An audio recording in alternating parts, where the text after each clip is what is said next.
Les travaux de construction du bâtiment qui abritera sous peu la circonscription d'action sociale de Mfilou, dont les agents partagent depuis des années les locaux avec le centre de santé intégré de cet arrondissement, sont en cours de finition. Au cours de cette visite guidée, la ministre Antoinette Dingadzondo a déploré les multiples cas de vol enregistrés dans les structures qui représentent des bras opérationnels du ministère dont elle a la charge. Il faudrait plutôt songer à renforcer l'aspect sécuritaire pour préserver ce joyau, a signifié la ministre.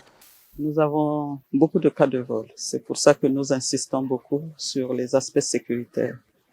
Malgré la présence des gardiens, la présence des antivols, il y a toujours des cas de vol.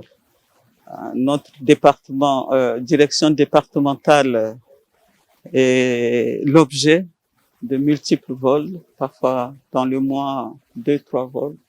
On s'attaque surtout au matériel informatique, au mobilier. Le constructeur nous a assuré que nous ferons le maximum pour assurer la sécurité. Au lieu d'une personne, c'est une société qu'il faudra prendre.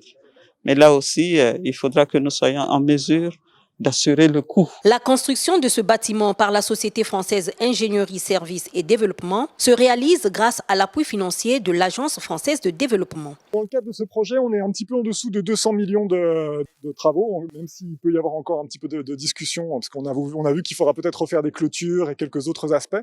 Mais on est sur un budget qui est très raisonnable par rapport à la construction donc, de 2 casses.